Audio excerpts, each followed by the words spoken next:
Look at this tactical map of the Ultima Segmentum. That shifting, glowing mass in the center is the Maelstrom Zone, a massive, unstable tear in physical space. It constantly leaks pirate fleets, orc warbands, and alien incursions directly into human territory. To contain this bleeding wound, the Imperium deployed a coalition of space marines called the Maelstrom Warders. Their orders were rigid: hold the border permanently, and expect exactly 0 reinforcements from Terra.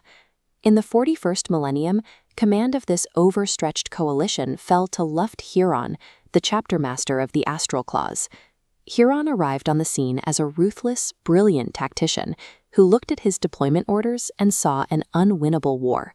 He calculated that mounting a static defense against an infinite tide of enemies was a mathematical death sentence. The survival of his forces required a total overhaul of Imperial strategy. Lacking support from a high command, Huron solved his supply problem by aggressively conquering his own neighbors.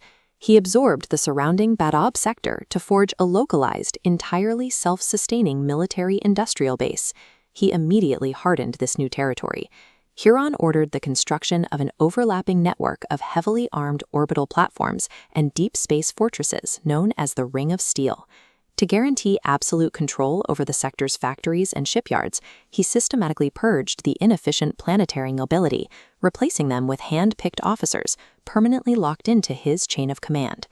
Driven by logistical necessity, Huron constructed a highly efficient, self-reliant military state, operating entirely within the borders of the Imperium. This organizational chart shows exactly how Huron broke Imperial law. On the left, the Codex Astartes caps any Space Marine chapter at 1,000 warriors.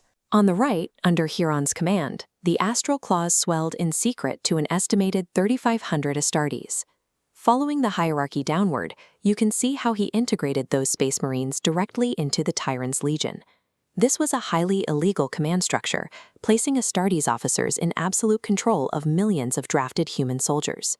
To rapidly generate this massive army, the Astral Claws medical officers conducted deeply heretical experiments in accelerated gene seed cultivation, mass-producing super soldiers faster than safely permitted.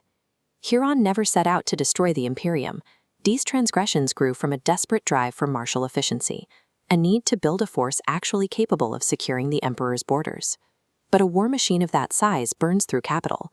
Huron's bloated military consumed vastly more resources than the Badab sector was legally allowed to retain under strict imperial taxation laws. So he nullified the rules. In an event known as the Badab Schism, Huron unilaterally halted all planetary wealth tithes destined for the administratum, and explicitly refused to submit his chapter's genetic material for mandatory compliance inspections. The breaking point arrived in the vacuum of space. When unarmed cargo haulers arrived to collect Terra's owed tithe, Huron deployed heavily armed strike cruisers. He physically intercepted and blockaded the fleet. By pointing warships at civilian collectors, Huron dragged a quiet administrative dispute into the light. It was an undeniable act of military secession. The political retaliation from Terra was swift. The High Lords officially branded Lufgt Huron a traitor and a tyrant, issuing immediate orders for his arrest and the total seizure of his military assets. Here is where the crisis spirals outward on the tactical map. Instead of isolating Badab, 3 neighboring Space Marine chapters, the Executioners, Mantis Warriors, and Lamenters, openly rejected Terra's decree and locked their borders together with Hurons. These allies remained free of chaotic corruption. They joined Huron to honor ancient blood debts, driven by a deep-seated belief that frontline Space Marines should hold absolute military autonomy over distant bureaucrats. This is the core tragedy of the Badab War. It was fought between 2 factions of fiercely loyal soldiers, entirely divided over the legal definition of duty.